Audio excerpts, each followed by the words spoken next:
जिसका कोई मोल नहीं था, जिसका कोई मोल नहीं था, वो पुकार किया है, ये तो प्रेम तेरा हो, ये तो प्रेम तेरा, ये तो प्रेम तेरा हो, ये तो प्रेम तेरा।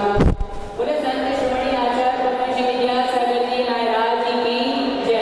बोलो आचार्य श्री 108 शशांक सागर जी महाराज की जय। मुनि श्री 108 विद्यासागर जी महाराज की जय। बालिका श्री 105 पवित्रमती माता जी की जय।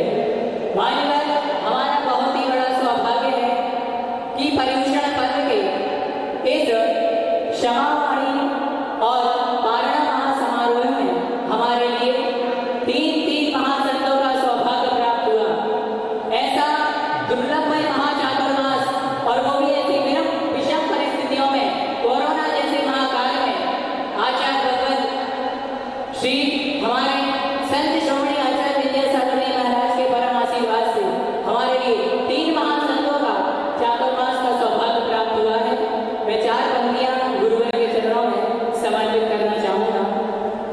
जिनका हृदय सरोवर देखो सागर से भी गहरा है, जिनका हृदय सरोवर देखो सागर से भी गहरा है, जिनके मना पटल पर निश्चित संयम का ही पहरा है, जिनके मना पटल पर निश्चित संयम का ही पहरा है। मेरे गुरुवर विद्या सिंधु, मेरे गुरुवर विद्या सिंधु ब्रह्मा विष्णु राम है। ऐसे गुरुवर के श्री चरणों में बारंबार प्रणाम है, ऐसे गुरुवर के श्री चरणों में बारंबार प्रणाम है। मान्यवर, आज हमारे बीच 3 महासंतों का हमारे लिए सौभाग्य प्राप्त हुआ है।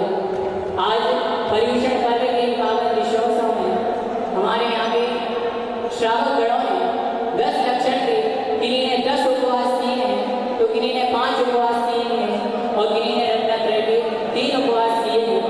जैन धर्म की साधना अनमोल है।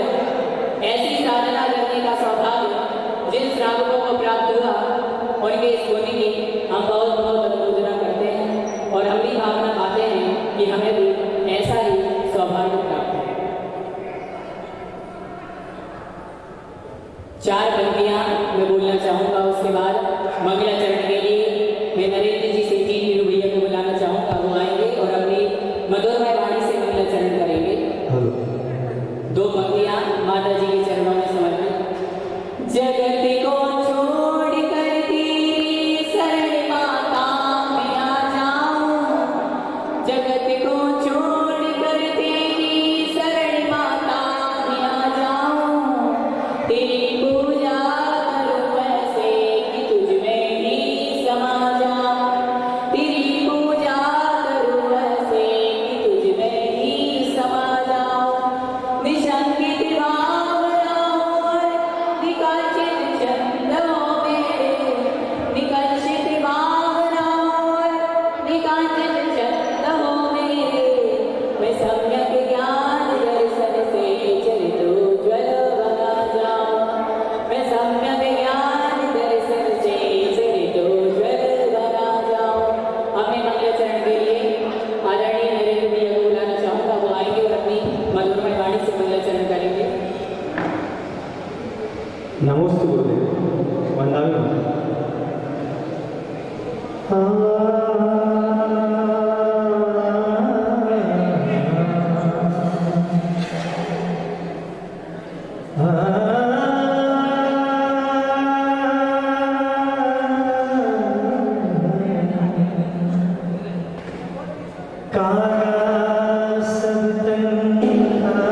पहले ब्राह्मण की थी, बीच में जैन मतलब क्षत्रिय की थी, और लास्ट में जैन की थी। अब तीनों ही पानी भरने जा रहे थे, और पानी भर कोई नहीं था, शांत वातावरण था। और वो जैसे ही निकली, और महाराज तो अपना जाप कर रहे थे, आगे वाली अच्छी, पीछे वाली अच्छी, और बीच वाले को मार झूठे थे।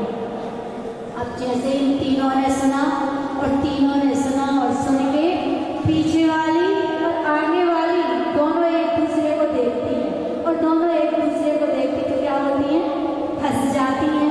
अब दोनों एक दूसरे को हंस गई कि अपन दोनों तो अच्छे हैं,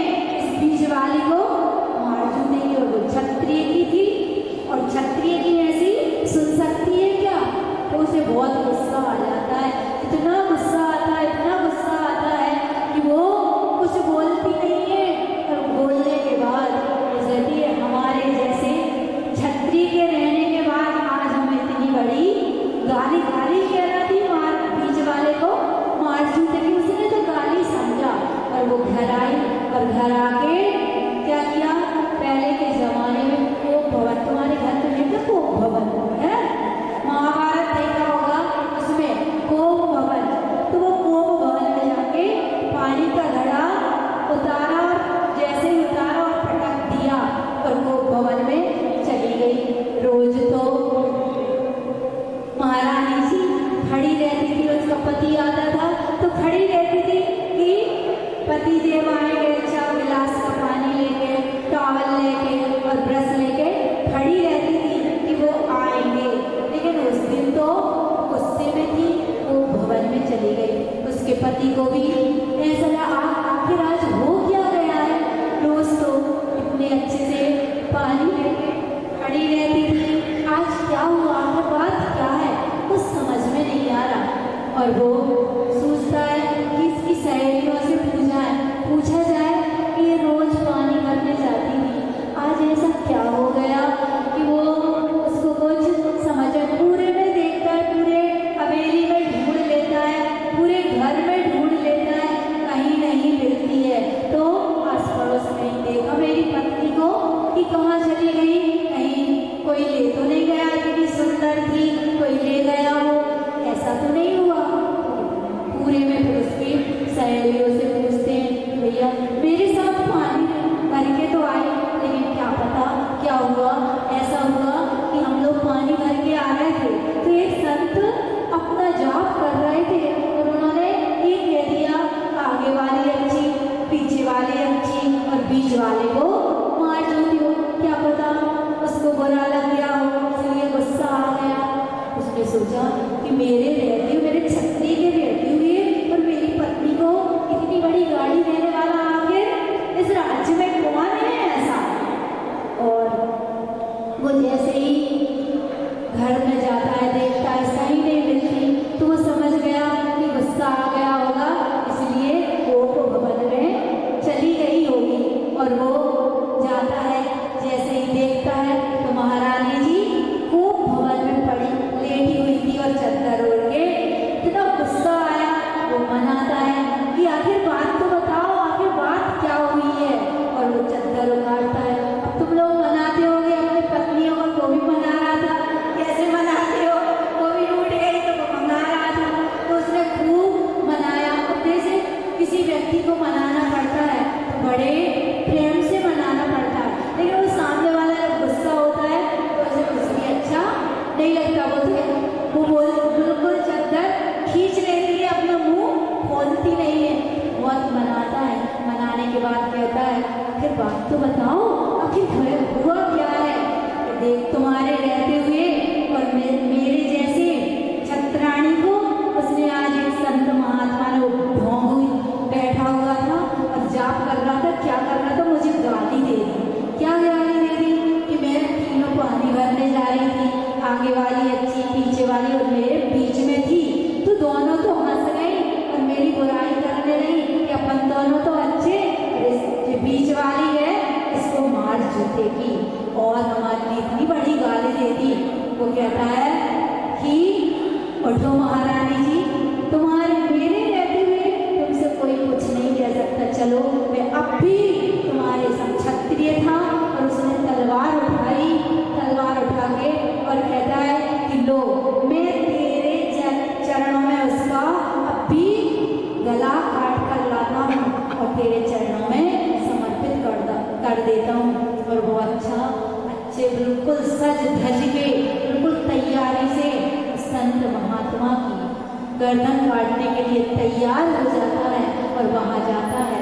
और जैसे ही देखता है कि वो तो ऐसे हमारे जैसे क्षत्रिय एक नहीं दो नहीं इतनी संख्याओं में बैठे हुए, मैं ऐसे आगे में इसके पास जाऊं और इसका भी गला काट तो हमारी जान खतरे में हो जाएगी, मैं क्या करूं। तो वो सोचता है कि वृक्ष था, उस वृक्ष में क्या बनी रहती है, कोटरे बनी रहती है, बड़ा बट वृक्ष बहुत बड़ा होता है, उस बट वृक्ष के नीचे भौं जाके छुप जाता है और छुप जाता है और सोचता है कि अभी ये सब लोग चले जाएंगे तो अपन इन संत का काम तमाम कर देंगे। लेकिन वो सोचता है बिना विचारे जो गए सो पाते पछताए। अभी वो तो अच्छा, जैसे ही महाराज का उद्बोधन पूरा हुआ और पूरी पब्लिक एक एक करके पूरी चली गई और संत महात्मा जैसे पूरी पब्लिक चली गई और वो वृक्ष के नीचे बैठे थे और फिर वो अपनी जाप करने लगे। आगे वाली अच्छी, पीछे वाली अच्छी और बीच वाले को मार छूटेगी। अब उन्होंने सोचा कि अभी तो कोई है ही नहीं, पहले तो हमारी वो 3 पत्नियां आ रही थी, मतलब 3 मेरी पत्नी और एक जैन धर्मात्मा और एक ब्राह्मण की, तो तीनों पानी वाले, अभी तो कोई है ही नहीं। पर ये महात्मा क्या जाप कर रहे हैं, कुछ ना कुछ इस जाप का रहस्य होना चाहिए। और वो धीरे से तलवार वही छोड़ता है और संत के चरणों में चला जाता है और पूछता है, महाराज पहले आप ये बताओ कि आखिर आप क्या कह रहे हैं, अभी कोई जाने ही आप किसको क्या कर रहे हैं, क्या गाली दे रहे हैं, क्या कर रहे हैं। उन्होंने सोचा साधु अपना माला लेके, अपनी रुद्राक्ष की माला थी उनकी, तो वो अपनी माला जपते रहे, लेकिन उन्होंने कुछ नहीं कहा। फिर धीरे धीरे, अब देखो कोई अपरिचित साधु के पास जाते हैं तो डर लगता है कहीं ये कुछ कह ना दें, कुछ शराब ना, और जब अपने हो जाते हैं ना तो हम बिल्कुल बेधड़क महाराज के पास चले जाते हैं। नहीं चले जाते, जैसे तुम लोग महाराज के पास चले जाते हो कि महाराज तो अब अपने 2 महीना हो गए, 4 मास निकल गया, अब तो महाराज अपने हो गए, तो हम बेधड़क महाराज के पास चले जाते। जब जे पहली बार आए, कभी जेठानी कभी दर्शन नहीं किए तो डर लगता है महाराज के पास जाए कि नहीं जाए। ऐसे वो सोच रहा था कि महाराज के पास जाए कि नहीं जाए, क्या मालूम है क्या कह देंगे। और वो कहता, महाराज कुछ नहीं, आप पहले हमें ये बताओ कि आखिर आप क्या कर रहे हो। तो महाराज ने कहा कि तुम्हें क्या मतलब इससे, हम साधु संत हैं, हमारे साधु संतों का काम ही यही रहता है कि हमारे पास रुद्राक्ष की माला है और मैं अपना जाप कर रहा हूँ। तो उन्होंने कहा, आखिर ये जाप हमने बहुत जाप सुने हैं, लेकिन ऐसा जाप तो मैंने पहली बार सुना है, आखिर ये जाप का अर्थ है क्या। वो खूब मनाता है महाराज को, महाराज आप नहीं बताओगे तो मैं बिल्कुल आपको छोड़ के नहीं जाऊंगी, मैं यहीं रह जाऊंगा, आपको तो जाप का अर्थ बताना पड़ेगा। वो खूब गिड़गिड़ाता है, महाराज मैं 4 प्रकार के आहार का अनशन करके बैठ जाऊंगा जब तक आप जाप का अर्थ नहीं बताओगे। महाराज कहते, बेटा तुम्हें क्या करना है इस जाप में, मेरा काम है, आखिर बताओ तो आखिर इस जाप का अर्थ क्या है। महाराज कहते हैं, बेटा आगे वाली अच्छी, पीछे वाली अच्छी और बीच वाले को मार जूते। महाराज अर्थ समझ में नहीं आया, तुम लोगों को आ गया क्या, आ गया। तुम लोग विद्वान और किसान लड़के लोग पढ़े लिखे हैं, हर साल चातुर्मास होता है और बड़े बड़े महाराजों का चातुर्मास है, तो समझ गए होगे तुम लोग भी। नहीं समझे, नहीं समझे सच्ची में, तो क्या मैं भी बता दूं इसका अर्थ है। तो उन्होंने कहा, महाराज ने कहा कि आगे वाली अच्छी, पीछे वाले। अरे महाराज ये तो समझ में आ गया, इसका अर्थ तो बताओ आखिर क्या है। उन्होंने कहा, देख बेटा आगे वाली अच्छी और पीछे वाली अच्छी। आगे वाली मेरा बचपना भी अच्छा, बचपन में कसाय का उद्वेग नहीं, जैसे मामा जो कुछ कह देते हैं बिल्कुल कोरी स्लेट, उसे कोई न राग न देश न कसाय का उद्वेग, कुछ भी नहीं, बिल्कुल निश्चल। ऐसे बच्चा जब जन्म लेता है, जन्म लेने के 5-8 वर्ष तक उसे कोई विकल्प नहीं रहता है, तो जो बचपना होता है वो बचपना भी अच्छा है। और पीछे वाली ना वृद्धावस्था, कहते ना बूढ़े और बच्चे एक समान होते नहीं होते, बूढ़े और क्या बच्चे एक समान होते, उनके कुछ अंदर अपना पैरों से चला जा रहा है ना कुछ भी हो रहा, उनके अंदर भी कसाय का उपशमन हो जाता है, ज्यादा कसाय है। सबके साथ ऐसा नहीं, तो बुढ़ापा भी अच्छा और बचपना भी अच्छा।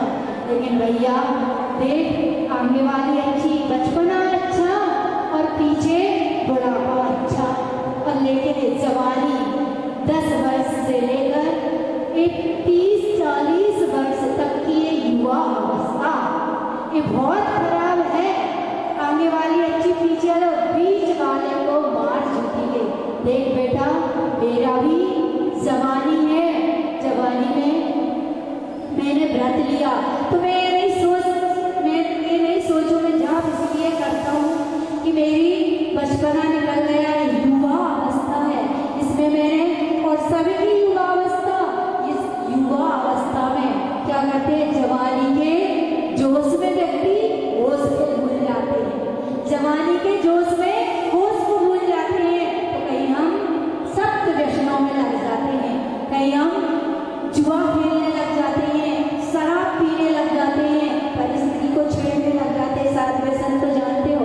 और इसमें इस जवानी में अगर हमने संयम रूपी जूती को मार के रखा तो हमारा जीवन नर से नारायण बन जाएगा, नहीं बन जाएगा।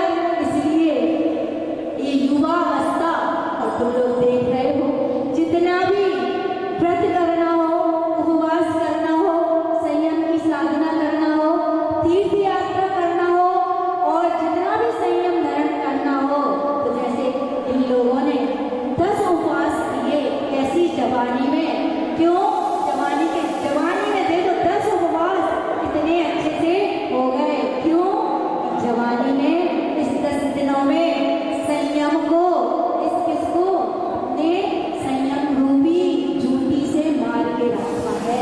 ये संयम रूपी जूती मार के रखा, इसलिए इन्होंने 10 उपवास किए, और बहुत सारे लोगों ने 10 उपवास किए।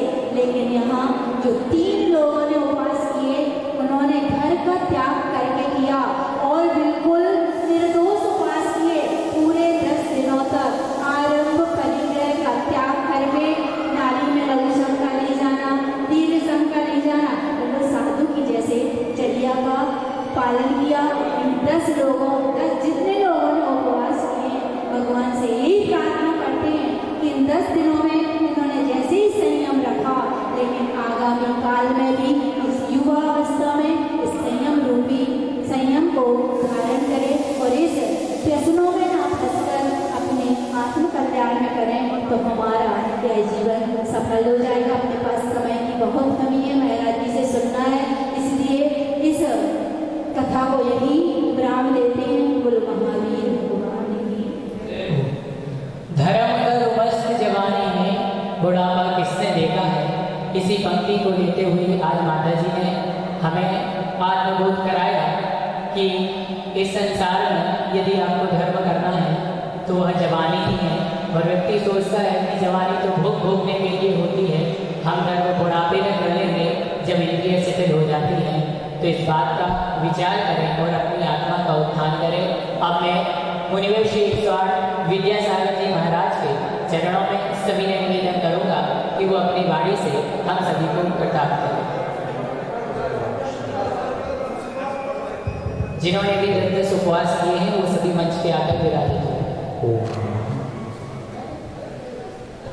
पंच परमेश्वरी भगवान की, द्वादशांग जिनवानी माता की, गुरुवर आचार्य भगवंत शांत सागर जी महाराज की, आचार्य भगवान विद्यासागर जी महाराज की, दीक्षा गुरु शांत मूर्ति वात्सल्य रत्नाकर गुरुवर आचार्य भगवंत सन्निधि सागर जी महाराज की, पूज्य आचार्य श्री वर्तमान सागर जी महाराज की, पूज्य आचार्य शशांक सागर जी महाराज की, अहिंसा परमो धर्म की, बोले मुनि श्री 108 विद्यासागर जी महाराज की जय।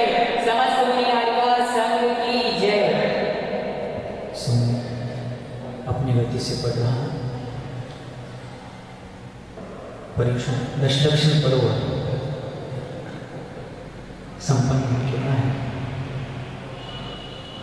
और यह पर्व मनुष्य को संसार से मुक्त होने के लिए पवित्र प्रेरणा देता है। क्षमा से लेकर ब्रह्मचर्य तक और क्षमा वाणी तक यह पर्व नित्य निरंतर प्राणी मात्र के कल्याण की निरंतर सहायता करता है। बाकी उपादान हमारे भीतर होना चाहिए कि हम इस धर्म की शरण, पावन शरण को स्वीकार करते हुए इस संसार से ऊपर उठे, संसार से मुक्त हुए। अभी हारिका जी कह रही थी कि भरी जवानी में लोगों ने उपवास किए।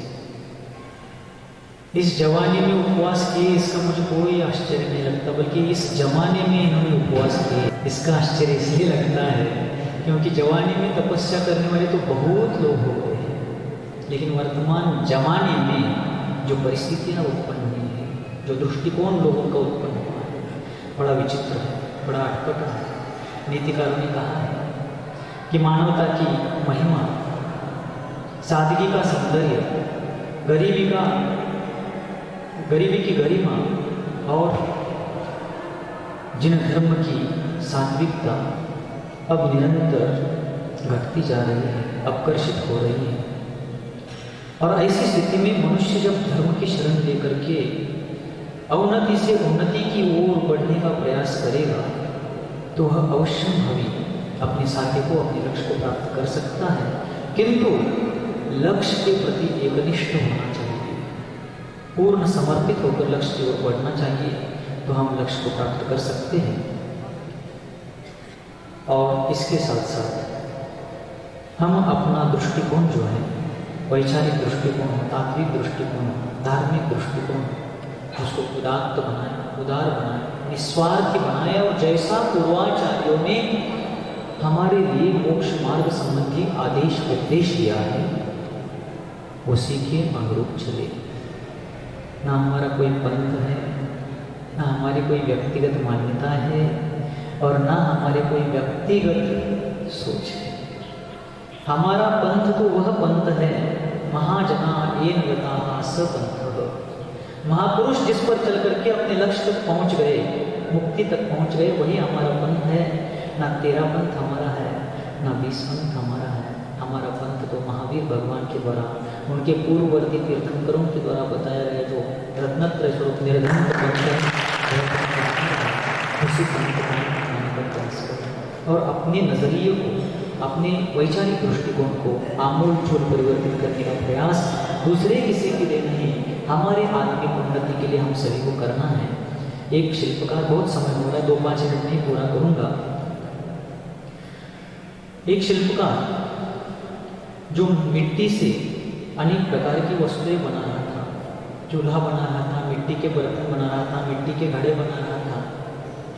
बनाते बनाते थोड़ी सी मिट्टी जो कीचड़ के रूप में उसके पास शेष बची, उसने सोचा अब इतनी सी मिट्टी का तो कोई घड़ा पात्र आदि नहीं बन सकता, इसका क्या कर सके, आप क्या करेंगे, इसका ऐसे ही रखेंगे तो खराब हो जाएगी। तो उसने सोचा इसकी चिलम बना देते हैं। लोग धूम्रपान के लिए चिलम उपयोग करते थे ना, पहले मिट्टी की बनती थी। उसने सोचा इसकी चिलम बना देते हैं, 2-5 रुपए का काम हो जाएगा। और उस तैयारी में जुट जाता है, उसने में एक विचार उसके सिर को, उसके विचार को कौंध देता है और सोचता है कि इस चिलम से तो किसी के घर में मुख से ही धुआं नहीं निकलेगा, घर में भी शांति का धुआं हो जाएगा, सब घर परिवार बर्बाद हो सकता है, इससे मैं कुछ अच्छा भी कर सकता हूँ। और उसने विवेक पूर्वक काम किया और उसने चिलम के बजाय किसी के घर में अंधेरा फैलाने वाली चिलम के बजाय किसी के अंधेरे घर में रोशनी फैलाने वाला छोटा सा मिट्टी का दिया बना दिया और उस व्यक्ति ने उसी चीज का सदुपयोग करते हुए अपने लिए कुछ कमाया भी, और जिसके पास वह चीज गई उसके लिए भी वो चीज हानिकारक नहीं हो पावे, इस बात का ध्यान रखा। इसलिए हम सभी का कर्तव्य है कि हम इस जिन धर्म की अनेकांत स्याद्वादमयी नए प्रमाणमयी जिन धर्म की शरण में हैं, वीतराग देव सिद्धांत शास्त्र और निर्ग्रंथ गुरुओं के द्वारा प्रतिपादित इस निर्ग्रंथ दिगंबर श्रमण परंपरा के हम सभी अनुयायी हैं, तो हमारा कर्तव्य है कि अनेकांतमय उदात्त और उदार दृष्टिकोण को अपनाते हुए सब प्रकार की संकीर्णता है, सब प्रकार की विपरीत और संसार के लिए कारणभूत विचारधाराओं का त्याग करते हुए जिनेश्वर भगवान के द्वारा जैसा मोक्ष मार्ग बताया है, इदमेवे दृश्यमेवं तत्वं नान्यन्न चान्यथा इत्यकम्पाय संभवत सन्मार्गे संशयार्ची। तत्व यही है, इतने ही है, ऐसे ही है, ना अन्य है ना अन्य प्रकार के है। इस प्रकार की सम्यक दृष्टि जीव की श्रद्धा रहती है, ऐसे आकाश की श्रद्धा धारण करें, वीतरागिता के उपासक बने, क्योंकि हमें वीतरागी बनना है। आप बीमार होते हैं तो किसके पास जाते हैं बताओ? जल्दी जल्दी बोलो, समय कम है, क्योंकि हमारा क्या 10 दिन से लोग बिना अन्नपान सेवन किए बैठे हैं। किसके पास? डॉक्टर के पास। वेटरनरी डॉक्टर के पास जाते हैं क्या? वेटरनरी का मतलब मालूम है ना, जो इंजेक्शन ऐसा नहीं लगाते, ऐसा लगाते हैं। वेटरनरी मतलब पशु चिकित्सक। डॉक्टर तो वो भी है, तो कौन से डॉक्टर के पास? मनुष्यों के डॉक्टर के पास। डॉक्टर के किसी भी बोर्ड पर लिखा नहीं होता मनुष्यों का डॉक्टर। ये जरूर होता है बाल रोग विशेषज्ञ, स्त्री रोग विशेषज्ञ, नेत्र, कंठ, आंख, नाक आदि सब विशेषज्ञ, सर्जन आदि सब लिखा रहता है। मनुष्यों का डॉक्टर और ये नहीं लिखा है, डिग्री से ही जाते हैं ना। वैसे ही हमें मुक्त होना है संसार के समस्त दुखों से। होना है क्या? नहीं क्या आठी चौको लग रहा वटी जानू छे। संसार के समग्र दुख समुदाय से मुक्त होना है, तो जो दुखों से मुक्त हो चुके हैं और वीतरागता पूर्वक ही मुक्त हो चुके हैं, रत्नत्रय पूर्वक ही मुक्त हो चुके हैं, तो संयमी वीतरागियों की, रत्नत्रय धारकों की उपासना करो। उन्हीं जैसे बनने की भावना भावो, क्योंकि दुख खाओ, कम्म खाओ, गोहिलाओ, सुरेन्द्रम समाहि मरणम, देव गुण संपत्ति हो मच्छम। ऐसा कहते क्या? जिन गुण संपत्ति हो मच्छम। जिन भगवान को भी देव कहा जाता है, लेकिन देव कहे ना कहे, जिन में सब कुछ आ गया। और जिन कौन है? जिन्होंने मिथ्या दर्शन, मिथ्या ज्ञान, मिथ्या चारित्र, कषाय, योग, प्रमाद आदि सब चीजों को जीत लिया, वे जिन हैं। हमें उन जैसा बनना है, तो हम उनको नमस्कार अंचे में पूजे में किस लिए कर रहे हैं? वंदे, ये ध्यान रखना। जिन धर्म का प्रयोजन यही है कि उपासना करने वाला जिसकी उपासना करता है उस उपास्य जैसा बन जाए, इसलिए उपास्य की उपासना जिन धर्म में की जाती है। और हमारे उपास्य है वीतरागी सर्वज्ञ हितोपदेशी। उनका नाम महावीर हो, आदिनाथ हो, मुनिसूरत हो, या शांतिनाथ, कुंथनाथ, कुछ भी नाम हो, या अल्लाह हो, अकबर हो, या ईसा मसीह, हमें नाम से कोई काम नहीं। उनके पास वीतरागता होनी चाहिए, सर्वज्ञता होनी चाहिए, हितोपदेशिता होनी चाहिए। शास्त्र उन्हीं के वचनों के अनुरूप लिखे गए पूर्वाचार्य प्रणीत शास्त्र होने चाहिए, और गुरु पूर्वाचार्यों का अनुसरण करने वाले हमारे गुरु होने चाहिए। ऐसे वीतरागदेव सिद्धांत शास्त्र निर्ग्रंथ गुरुओं की शरण स्वीकारते हुए हम अपने जीवन को चिलम के बजाय दीपक जैसा बनाने का प्रयास करते हुए अनादिकालीन अज्ञान और मिथ्यात्व के अंधकार को मिटाते हुए सम्यक ज्ञान की पवित्र ज्योत्सना को हमारे जीवन में जलाए और अपने जीवन को प्रकाश में करे। क्योंकि दशलक्षण पर्व आया और चला गया, आए थे चले गए, आएंगे चले जाएंगे, लेकिन दशलक्षण के उपासना के बाद भी हम नहीं बदले तो ये विलक्षण चीज हो जाएगी। इसलिए हमें बदलाव करना है। एक छोटा सा प्रसंग बता करके बात पूरी करूंगा। जिनवानी और शास्त्र चर्चा का तो कोई अंत नहीं है, यह अनंत है। एक पति पत्नी थे, पत्नी बहुत धर्मात्मा थी और निरंतर देवशास्त्र की उपासना, पंच परमेष्टि की पूजा, जाप्य, स्वाध्याय, दान धर्म करती थी। पति बड़ा कंजूस था, यहाँ वाला नहीं होगा, शायद कहीं बाहर का होगा। और वह निरंतर कमाना, निरंतर धन संचय करना और अपनी चीज किसी को देना नहीं, सिर्फ संचय करते जाना, यह उसकी स्थिति थी।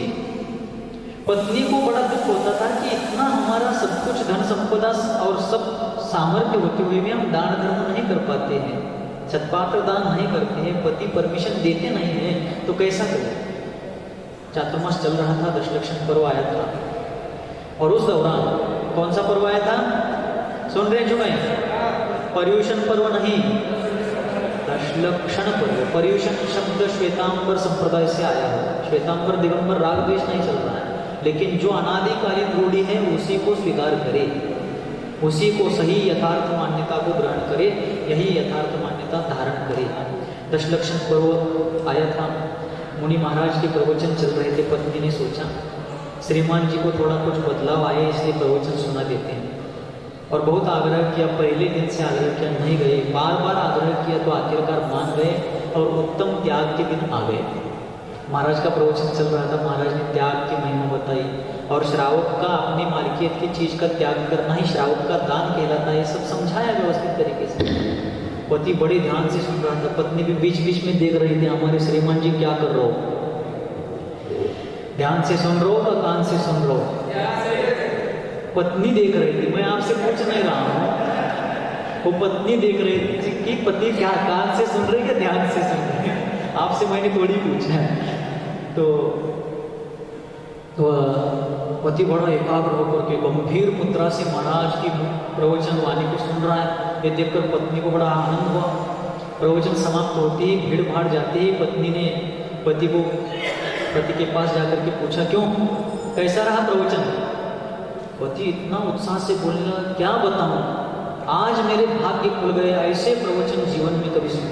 आज मैं शायद हमारा दान धर्म का भाग्य खुलने वाला है, सोचने लगे। तो महाराज ने त्याग का, दान का इतना अच्छा उपदेश दिया। आप भी बड़े एकाग्रता से सुन रहे थे, मैं देख रही थी कहीं। हाँ, बहुत ध्यान से सुना है मैंने, एक एक चीज सुनी, कदाचित तुमने नहीं सुनी होगी लेकिन मैंने सुना। तो पत्नी पूछती, फिर क्या विचार किया आपने, क्या सोचा है ये सुन करके? पति कहता है, देखो प्रवचन आज का सुनकर मैं इसी निष्कर्ष पर पहुंचा हूं, इसी निर्णय पर पहुंचा हूं कि दान जैसा कोई पुण्य कार्य नहीं है। इसलिए मैंने निर्णय लिया है कि कल सुबह से मैं गांव-गांव और गली-गली दान मांगते घूमूंगा और लोगों को दान करने का अवसर देता जाऊंगा।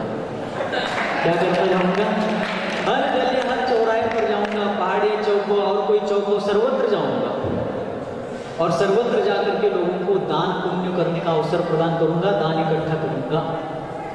क्या मतलब है?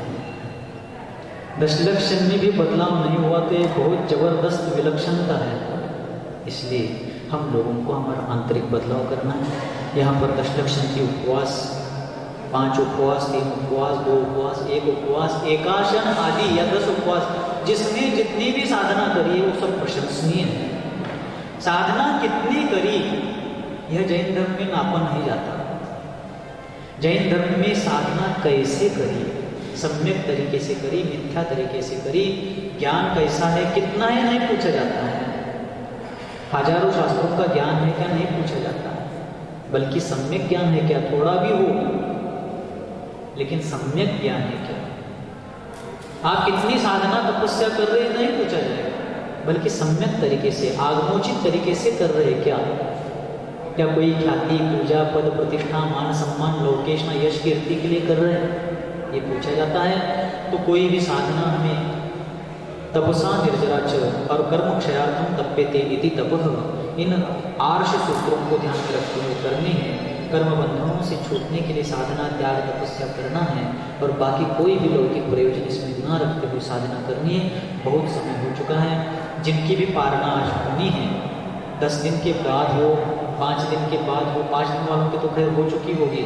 अल्प उम्र में भी कुछ लोगों ने अच्छे व्रत उपवास किए हैं, लेकिन आज पारणा करते समय एक बात ध्यान रखना है। कौन सी?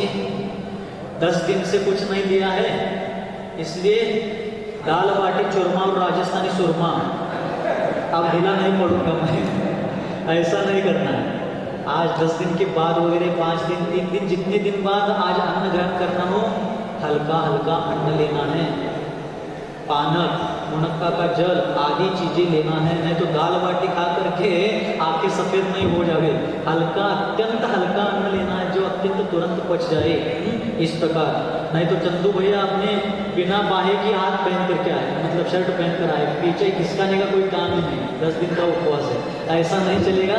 हल्का हल्का, थोड़ा थोड़ा, अल्प मात्रा में दिन में लेना है और इस प्रकार शांतिमय तरीके से साधना करना है। जिनके हृदय रूपी पद्म सरोवर से भी, जिनके हृदय रूपी पद्म सरोवर से विश्वव्यापी वात्सल्य की लोक कल्याणकारिणी धर्म गंगा सर्वजन सुखाय और सर्वजन हिताय इस लोकोत्तर भावना से निरंतर और निर्व्याज रूप से बहती थी, जो वर्तमान धर्म तीर्थाधिनायक भगवान सन्मतिनाथ के लघुनंदन है, जो चारित्र चक्रवर्ती प्रथमाचार्य शांति सागर जी महामुनिराज के मूल संघ आचार्य परंपरा के आभूषण स्वरूप है, जो हमारे जीवन के सर्वे सर्वा भाग्य विधाता है, जिनका जीवन मानवता की प्रतिमूर्ति और उदारता का उदाहरण है, मूलाचार्य जी का साधन है, और समय सारी जिनका साध्य है, धर्मरथ के जो समर्थ सारथी है और दशलक्षण धर्म के जो अधिकरण आधारभूत है, ऐसे आचार्य भगवंत गुरुदेव सन्मति सागर जी अधिपति के समान सभी की मति सन्मति हो और सभी की गति पंचम गति मोक्ष गति हो। इस प्रकार की मंगलमय भावना प्रार्थना गुरुदेव सन्मति सागर जी महाराज के त्रिभुवन सुंदर लोकपूज्य चरण कमल में व्यक्त करते हुए वाणी को विराम देता हूँ। बोलिए गुरुवर आचार्य भगवंत सन्मति सागर जी मुनि महाराज की। अज्ञानोपास्तिरज्ञानं ज्ञानं ज्ञानी समाशया ददाति यस्तु यस्य अस्तेषु प्रसिद्धं पदं वचः। आचार्य भगवंत पूज्यपाद स्वामी महाराज ने स्टोकदेव जी में कहा है, ज्ञानी के पास जाओगे तो ज्ञान मिलेगा, अज्ञानी के पास जाओगे तो अज्ञान मिलेगा। इसी सूत्र को आचार्य भगवंत हमारे गुरुवर श्री विद्यासागर जी महाराज ने समझाते हुए कहा कि जिसकी उपासना करोगे वैसा ही बनोगे।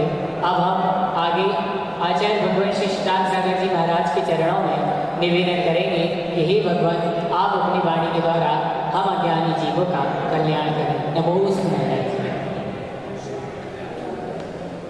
सभी लोग दोनों हाथ, मुझे ऐसा लग रहा है कि आप हॉस्पिटल में हम लोग डॉक्टर हैं, प्रसन्नता के साथ बैठिए। किसी ने के क्या ठाटे हैं, आठों साधु एक साथ हैं, उससे ठाट होगा कि हम सब आज एक साथ हैं। इससे बड़े लेकिन ठाटे हैं तो दोनों हाथ जोड़ते हुए चेहरे पर मुस्कुराए। इस्माइल जिंदा आदमी की मिसाल है, मुर्दा मुस्कुराता नहीं है, ठीक है ना। दोनों हाथ जोड़ेंगे, एक बार मैं बोलूंगा, एक बार आप सभी लोग दोहराएंगे।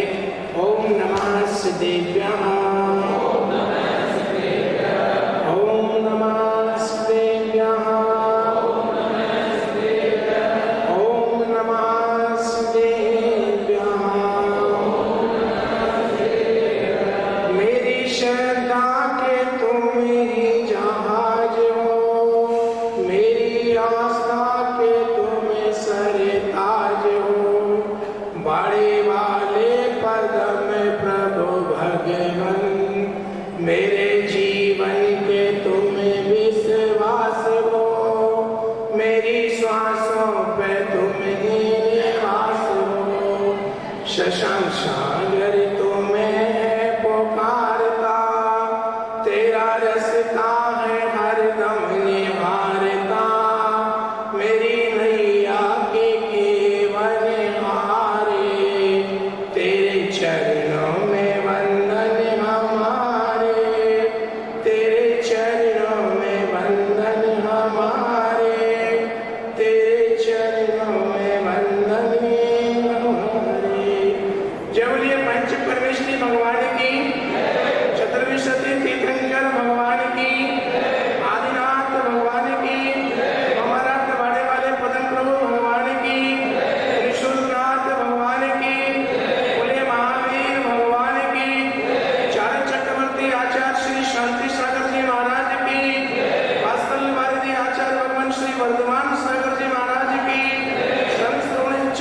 आचार्य भगवान श्री विद्यासागर जी महाराज की, आचार्य कल्पवेद सागर जी महाराज की, आचार्य श्री श्रीमती सागर जी महाराज की, जय बोलिए दीक्षा प्रबंध आचार्य भगवान श्री सिद्धांत सागर जी महाराज की, जय बोलिए आचार्य श्री 108 सिद्धांत सागर जी महाराज की जय। समस्त मुनि आर्या संघ की जय। समय 9:16 का पूरा हो गया। धर्मश्री भव्य आत्माओं, जीवन जीने का ढंग अगर किसी को मिला है तो मनुष्य को मिला है। मैं तो अक्सर कहा करता हूं कि मुर्दा दिल भी क्या खाक जिया करते हैं और उन खाकों पर सफर किया करते हैं। मुर्दा दिल भी क्या खाक जिया करते हैं औरों के कांधों पे सफर किया करते हैं। अरे पुण्य है जैन धर्म वालों का जो दिगंबर संत हर रोज मिला करते हैं। निवेदन करना चाहूंगा कि मुर्दा आदमी कुछ नहीं करता है, उसका जो कुछ भी होता है जिंदा आदमी तो जीते जी कुछ करने का भाव रखिएगा। हमारे साथ बैठ जाओ, चुनाव नहीं है राजस्थान में, अगली बार खड़ा करूंगा मैं आपको अपनी ओर से। तो जिंदगी में मुर्दा आदमी को कुछ भी करने का मौका प्राप्त नहीं होता है। जो कुछ कर सकता है जिंदा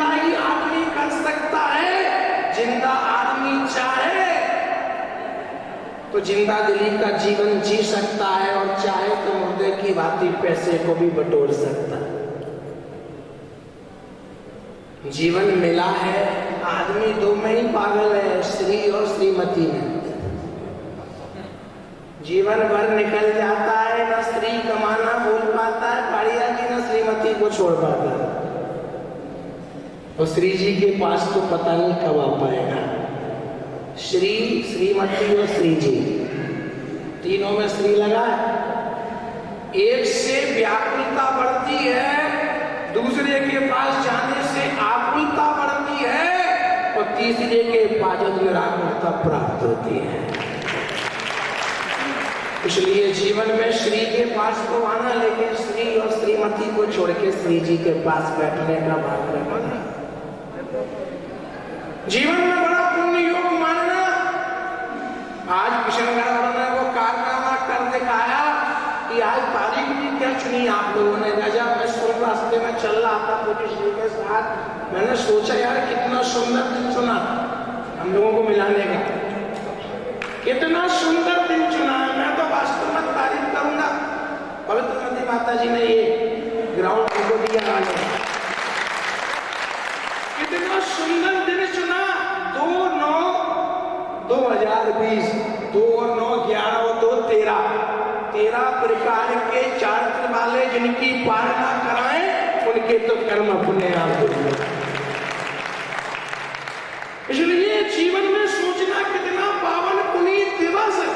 रत्नत्रय को साध करके 13 प्रकार के चारित्र को पाने की भावना होती है कि नहीं होती है हमारी। गुरु के पास हम क्या चाहते हैं? सम्यक दर्शन, सम्यक ज्ञान, सम्यक चारित्राय। चाहते हो हमारे सामने यही विचार सही है ना? बता देना मुझे। मेरा प्रवचन आज पहली बार ही हो रहा है किसी ने। कहने का मतलब है कि विचार करके चलिएगा। पूज्य माता जी ने मतलब शुरुआत की, हमारे एंकरिंग करता जो भी है, मैं तो पहला दिन आज बच्चे का इस ग्राउंड में, तो उन्हें कितना अच्छी बात कही कि धर्म का मस्त जवानी में बुढ़ापा वास्तव में बंद हो। मैं तो कहता हूँ बुढ़ापे में तो कोई काम होता ही नहीं है। तो दांत होते नहीं, आंख होती नहीं, कुछ जाता नहीं, कुछ बाता नहीं। बुढ़ापे में कुछ नहीं होता है, क्योंकि दांत नहीं होते हैं तो आम भी नहीं चमका है। खजूर तो भूल ही जाओ जाने की बात। इसलिए जीवन में अगर कुछ करने जैसा मौका है तो वो मात्र युवा अवस्था है। और देख लो आप, हम भी युवा हैं, है कि नहीं? तो विचार करके चलिएगा कि जीवन का अधोपतन किस समय क्या शुरू हो जाता है। अक्सर कहा करता हूँ, भरोसा मत करो, सांसों की सरगम टूट जाती है, छतें महफूज रहती हैं, हवेली टूट जाती है। भरोसा मत कीजिएगा कि जो पल मिल रहे हैं वो कल भी मिलेंगे। भरोसा मत कीजिएगा जो पल आज मिले हैं वो कल भी मिलेंगे। इसलिए जीवन में जो पल मिला है उसमें जीने का प्रयास कीजिएगा। आदमी जीना तो चाहता है, लेकिन जिनके लिए जी रहा है उनसे जीना ऊपर चढ़ जाएगा। आदमी जिनके लिए जी रहा है उनसे ही दूर जाएगा। ध्यान रखिएगा। तुम जिस पैसे को कमाने में लगे हो, तुम लोगों को देख लो, तुम 2 हाथ से, नौकर के हाथ से भी कमाते हो तो भी एक हाथ से खाते हो। हम सब लोग एक ही हाथ से नहीं कमाते, फिर भी दोनों हाथ से खाते हैं। इसलिए मत लगना कि हम लोग बड़े आदमी हैं, लेकिन तुम लोग समझदार हो, बहुत ही समझदार हो। कहाँ बैठते हो? जमीन पर। तुम जमींदार, हम चौकीदार। चौकी पर बैठे हम लोग। तो ध्यान रखना कि चौकीदार के कारण आपकी जमीन सुरक्षित है। अगर चौकीदार ना होते, संत ना होते जगत में, तो जल जाता संसार। इसलिए जीवन को भोगी बनाने के लिए इतना सा करना, मैं ये नहीं कहता कि जीवन में पाना छोड़ दो, मैं नहीं कहता कि घर जाना छोड़ दो, लेकिन घर में जो देव शास्त्र गुरु हैं उनके चरणों में जाना तो शुरू कर दो, जीवन संवर जाएगा। और इस बार तो आनंद ही आनंद है, किशनगढ़ में ठाठ है, 8 साधु एक साथ है। आज तो मेरा मन बड़ा खुश हो गया। मेरी दिल की बड़ी इच्छा थी कि हम लोगों को शुद्ध बनने के बाद तो साथ साथ बैठना है, एक बार साथ साथ यहाँ तो बैठ गए। आज ऐसा लगा अपने परिवार में आ गया जैसे। बाकी दिन तो थे, लेकिन आज जो खुशी हुई है व्यक्त नहीं कर सकता। दिल के अरमान मेरे दिल आए, तपस्वियों की पालना के अवसर पर हम यहाँ आए। दिल के अरमान मेरे रंग लाए, तपस्वियों की पालना पर हम यहाँ आए। पवित्र ने पवित्र वातावरण बनाया है, विद्या का सागर वर्षा करने आया है। सत्संग रूपी चंद्रमा धर्म का संदेश देने आप सबको आया है। इसलिए जीवन में इतना सा प्रयास कीजिएगा बंधुओं, मौत आनी जानी है, आज नहीं तो कल जानी है। मुर्दे की तो बस मुस्कुराहट तक ना निशानी है। जिंदगी में कुछ करने का मौका है तो जीवंत आदमी को होता है, जीता आदमी ही कुछ कर पाता है। मुर्दा तो अपना क्रियाकर्म भी नहीं कर पाता है बंधुओं। तो मुर्दा होने के बाद तुम्हें ये होश आए कि कुछ करो, उससे पहले जीते जी करने का प्रयास कीजिएगा। ये तपस्वियों ने 10-10 उपवास कर लिए, मैं इनको देख करके आनंदित हूँ। आज के कोरोना के काल में हर आदमी 2 बार खाके भी परेशान है। और ये कितने घंटों से 10 + 24 कर दो, कितने हो गए? हाँ, बड़े लिखे लोग तो इतने सारे घंटों से इन्होंने अपने जीवन में तपस्या को अंजाम दिया है। हर किसी के बस की बात नहीं है। मुझे तो चंदू को देख के आश्चर्य हो रहा है कि कैसे ले गया जल्दी। ऐसा खाता पीता आदमी, खाता पीता आदमी अगर उपवास करे तो बड़ा आश्चर्य होता है। तो उन्होंने बहुत साधना की। बंधुओं, आज निश्चित रूप से जीवन जाने की ओर है और जो समय निकल जाता है वो वापस आता नहीं है। तो जीवन में तपस्या करने का मौका आप सभी ने प्राप्त किया। और बंधुओं, कहना चाहूंगा कि घड़ी सुइयां 6 पर आए उससे पहले अपनी बात पूरी हो, क्योंकि महाराज में और 10 तपस्वी मुझे देख रहे हैं बाबा घूर घूर के, महाराज तुम तो कल भी खाए थे, हम 10 दिन हो गए। तो कहने का मतलब है, इतना सा ही कहना चाहूंगा कि जिंदगी चंद सांसों का रेला है, मरने के बाद हर आदमी अकेला है। जिंदगी चंद सांसों का रेला है, मरने के बाद हर आदमी अकेला है। जीते जी कुछ कर जाओ मेरे साथियों, ये मौका हर किसी को नहीं मिलने वाला है। ये मौका हर किसी को नहीं मिलने वाला है बंधुओं। जिंदगी के तार किस समय टूट जाते हैं आप देखो। आदरणीय विद्यावर्धन लाल जी राणा साहब जैन धर्म की अमूल्य निधि थे। अगर सागानीर की कोई नींव का प्रमुख ईंट था तो राणा साहब है। और मैं भी उस गुरुकुल में पढ़ा, मुझे गौरवान्वित हूँ कि उस विद्यालय में मुझे अध्ययन करने का सौभाग्य प्राप्त हुआ। ऐसे महान विदुषी भी देखिएगा काल की गाल में समा गए और हम सब चाहते उनसे भी नहीं जा पाए। बंधुओं, इस कोरोना काल में जीवन का कोई भरोसा नहीं है बंधुओं। इसलिए मैं कहता हूँ, ना इतरा के जियो, ना किसी से जल कर के जियो। अरे जीना है तो सिर झुका के जियो, एक साथ गुरु के चरणों में आकर के जियो, तो जीवन सफल और सार्थक होगा। और जिंदगी का क्या भरोसा है बंधुओं। इसलिए अपने आप को यही सोचना, यह तन बड़ी मुश्किल से मिला है। मनुष्य का तन अनमोल रे, इसे पानी मत घोल रे। अब जो मिला है फिर न मिलेगा, कभी नहीं कभी नहीं कभी नहीं रे बंधुओं। तो जीवन क्या पता दोबारा कब मिलेगा। तो इतना ही कहना चाहूंगा, हमेशा मुस्कुरा के जियो, ना किसी की उसमें जियो। जिंदगी प्रसन्नता के साथ जीने के लिए बिंदास, मैं तो हमेशा कहता हूँ बिंदास मुस्कुराओ, क्या गम है। हमको देखो कुछ भी नहीं तो भी मुस्कुराते हैं, और आपके पास बीवी बच्चे सब फिर भी चेहरा देख लो अपने अपने। बिंदास मुस्कुराओ, क्या गम है। जिंदगी में टेंशन किसको कम है। जिसके बच्चे हैं वो भी परेशान नहीं है, जिसकी शादी हो गई वो भी परेशान, जिसकी लाइन में लगी है वो भी। तो बिंदास मुस्कुराओ, क्या गम है। जिंदगी में टेंशन किसको कम है। अच्छा और नाम ही कभी खुशी तो कभी गम है, कभी खुशी तो कभी गम है। बंधुओं, जिंदगी को समझने का प्रयास कीजिएगा। और आज क्षण पर्व का समापन क्षमावाणी तो कल अब होगी नहीं, तो मैं तो आज ही क्षमावाणी करता हूँ सभी लोगों से। किसी के कोमल कोमल दिल को मेरे शब्दों से, मेरी क्रिया से, मेरे आचरण से किसी का भी किसी घर में कोमल कोमल दिल एक पल के लिए भी दुखा हो, मैं आज अपने उन वक्तव्यों से आपका कोमल कोमल दिल कभी भी टूटा हो, वैसे वैसे सबको बोलता ही टूट जाए। मैं जोड़ने के काम करता हूँ, फेविकोल लेके चलता हूँ। फिर भी कोई हो सकता है अनायास है। हमारे दोनों पंचायत अध्यक्ष प्रकाश जी गंगवाल साहब, विनोद जी पाटिल साहब बैठे हुए हैं, समाज बैठा हुआ है। आप सभी से मैं तो रोज प्रतिक्रमण करता हूँ, खम्मामी सब जीवानम सभ्य जीवा खनंत में एकदम में सब उदेशो बैरम मच्छम ना भी। और अपने इस परिवार से भी श्रीमती माता जी मनीषी विद्यासागर संस्थान सागर जी महाराज, मेरे माध्यम से आपका कोमल कोमल दिल इसी बात से छुआ हो। मैं आप सभी की उपस्थिति में कुछ श्री से सभी से क्षमा करता हूँ। जिंदा आदमी ही कुछ कहा करता है, मुर्दा तो होठ भी नहीं हिलाया करता है। बंधुओं, तो क्षमावाणी हम तो आज ही कर लेते हैं, कल क्या पता मौका। बंधुओं, ऐसा आनंद आप सोचिएगा कितनी खुशी हो रही होगी आप लोगों को एक साथ संतों को देख करके, इतना आनंद होता है।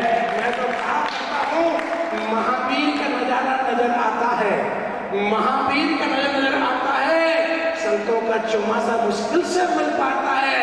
वालों की तपस्या ने ये रंग लाया है। पवित्र पिता शशांक को एक मंच पर बिठाया है, पवित्र पिता शशांक को एक मंच पर बिठाया है। बंधुओं, इस रूप से आप सभी ने बहुत अच्छी अनुमोदना। मैं भी बहुत दिन से नियम में था कि भवन से बाहर नहीं जाऊंगा, लेकिन मैं छूट ले रखी थी कि अगर कोई काम ऐसा होगा तो जरूर जाऊंगा। और प्रकाश जी ने मुझसे कहा, मैंने कहा सत्संग को तो हम बैकुंठ से आने को तैयार हैं, ये तो धर्मसागर भवन है, ऐसे सत्संग के लिए मैं तो हमेशा तैयार हूँ। और मैं तो कहूँगा हर 15 दिन में हम लोग एक बार भजन साथ में जरूर करें। ऐसा भाव रखता हूँ कि 15 दिन में एक बार हमारी मुलाकात कम से कम हो, इससे हमारा वक्तव्य साथ होगा तो आपका विचार भी हमारे आसपास ही हो जाएगा। तपस्वियों को बहुत दिल की गहराइयों से अनंत अनंत आशीर्वाद। आपकी ये साधना आपको रंग लाए।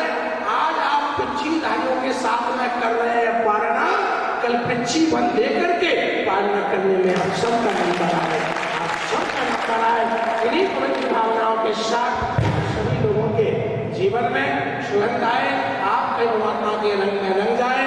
आप बैठे हैं संतों के साथ, हमारे साथ समुशन में बैठने में आप सबका भी नंबर आए। इन्हीं कामनाओं के साथ बोले महावीर भगवान की। घड़ी ना रंग को जाने, घड़ी ना राव गिनती है, घड़ी के सामने चलती किसी की है न मिलती है। करोड़ों में न चूके जो घड़ी का वो निशाना है, करोड़ों में न चूके जो घड़ी का वो निशाना है। घड़ी तो हर घड़ी बदले, घड़ी का क्या ठिकाना है, घड़ी तो हर घड़ी बदले, घड़ी का क्या ठिकाना है। महाराज जी ने कहा कि तीनों संघ एक जगह पर आ गए हैं, तीनों संघ आज एक साथ एक मंच पे विराजमान है। मैं कहना चाहता हूँ महाराज, ये भक्तों की भक्ति है कि भक्तों की भक्ति से भक्ति में के पास में जकड़ करके भगवान भक्त के घर आ जाते हैं। हम सभी की ये भावना थी कि तीनों संघ को, तीनों महासंतों को हम एक मंच पर विराजमान एक साथ उनका आशीर्वाद दें। जब चंदन वाला के शरीर में बेड़ियां लगी हुई थी और हाथों में उड़द की दाल के छिलके थे, तब उसने भी सोचा था, सारी दुनिया सोच रही थी कि चंदन वाला के घर महावीर कैसे आएंगे। लेकिन आप सभी ने देखा कि भक्ति के पास में जकड़ करके भगवान उसके घर चले जाया करते हैं। फिर हमारी भी भक्ति है, हमारी भक्ति भी अनमोल है और हमारी भक्ति का ही प्रताप है कि आज तीनों महासंतों के दर्शन करने का हमें एक साथ सौभाग्य मिला है। हमारे ये चरम चक्षु आज धन्य हो गए, चरमों की चक्षुओं की आज हमारी सार्थकता हो गई, चरणों की सार्थकता हो गई, हमारी पूरी देह की सार्थकता हो गई कि संत को देख लिया तो आंखें धन्य हो गई। तीनों संत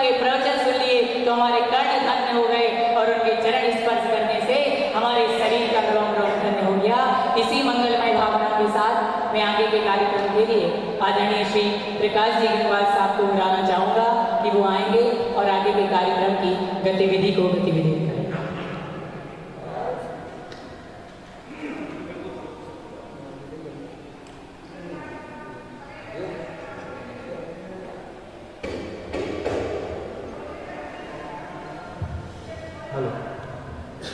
परम पूज्य आचार्य श्री विद्यासागर जी महाराज की जय। बोले परम पूज्य आचार्य श्री शशांक सागर जी महाराज की जय। बोले परम पूज्य मुनि श्री विद्यासागर जी महाराज की जय। बोले परम पूज्य आर्यका पवित्रमती माता जी की जय। समस्त मुनि आर्यका सभी की जय। बंधुओं, आज हमारा परम सौभाग्य है कि आप तीनों संघ यहाँ पर पढ़ने के समय उपस्थित हुए हैं। वैसे तो विशेषकर का सौभाग्य में तीन संघ विराजित है और सब अपने अपनी कॉलोनियों में उनका धर्म लाभ ले रहे हैं। और आज तो हमारा बहुत ही परम सौभाग्य है कि तपस्या की प्रार्थना के समय हमें तीनों का सानिध्य मिल रहा है और ये विशेषकर के लिए बहुत ही अच्छा अवसर है। ये जो तपस्या ने जो तपस्या करी है इस कोरोना काल में भी, डिफिकल्ट समय में भी उन्होंने 3 उपवास, 5 उपवास, 10 उपवास, 16 कार्य वगैरह किए हैं। ये बहुत ही अच्छा कार्य है, बहुत ही विलक्षण है और ये प्रभावना का अंग है। इससे देख करके हमें लगता है कि जहाँ एक चतुर्दशी के उपवास को करने में भी हमको थोड़ा जोर लगता है, वहाँ पर 10-10 उपवास के कर रहे हैं।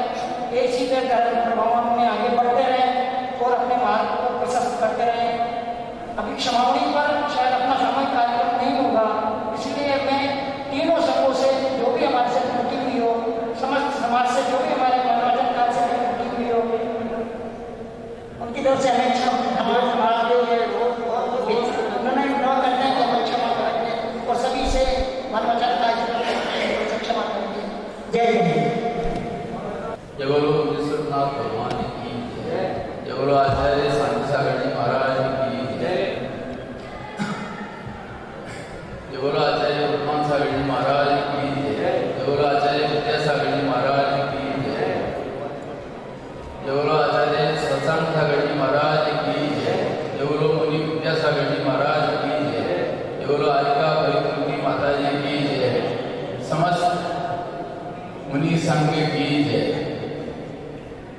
उपस्थित माताओं, माताएं, बहनों, माधवगंज कृष्णगढ़ में मैं पहली बार देख रहा हूँ कि 3 संघों का एक साथ चतुर्मास होता है।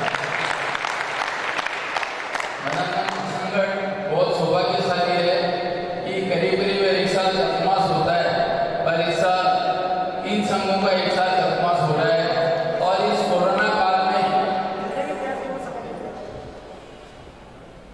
3 संघों का चतुर्मास होना ये संकट के सौभाग्य की बात है। बंधुओं, हम सभी 3 संघों का अलग अलग कॉलोनी, अलग अलग जगह धर्म लाभ ले रहे हैं, धर्म प्रभावना हो रही है। और जब डॉक्टर ये कहते हैं कि अभी इम्यूनिटी के लिए आदमी को खाते पीते रहना चाहिए, उस टाइम में भी 10-10 उपवास, 5-5 उपवास, 3-3 उपवास जो किए हैं उनका मैं बहुत बहुत आभार व्यक्त करता हूँ कि इन लोगों ने 10-10, 5-5, 3-3 उपवास इस काल में किए। ये बहुत ही सराहनीय काम है। बंधुओं, आज अभी समावणी का कल पर्व नहीं होगा और मैं सभी साधु संतों से, माता जी से और यहाँ समाज में विराजित सभी लोगों से मन वचन काय से क्षमा प्रार्थियों सभी से क्षमा की आशा करता हूँ। जय हिंद।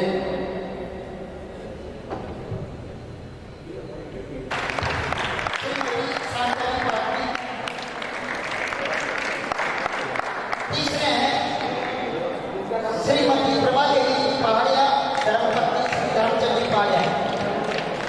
जो भी मानव यहाँ बैठने के लिए शीघ्रता करें।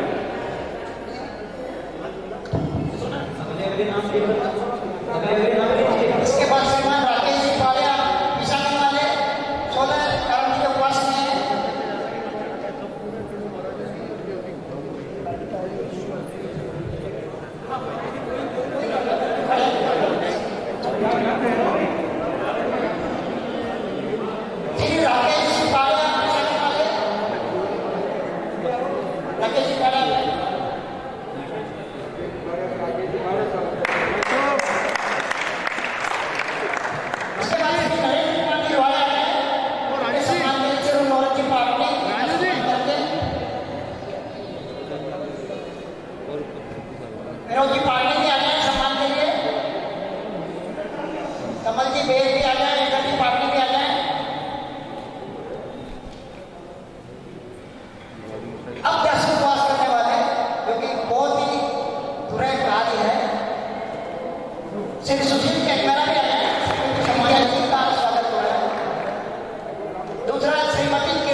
हाँ श्रीमती किरण छात्रा का स्वागत हो रहा है।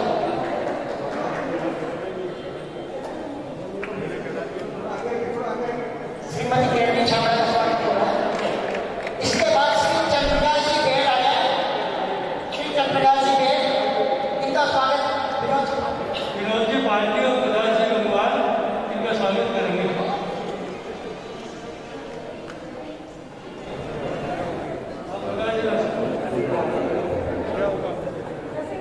श्री संदीप जी चौधरी आ जाए। दर्शक पास के आने में संदीप जी चौधरी।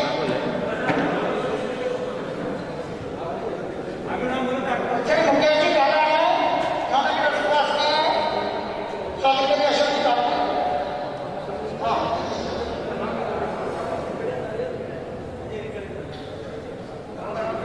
हाँ स्वागत करेंगे।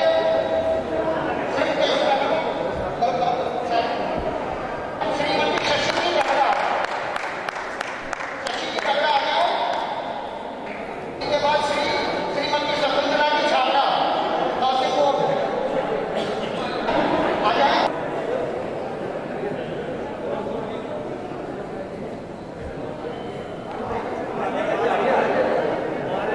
अरे आपको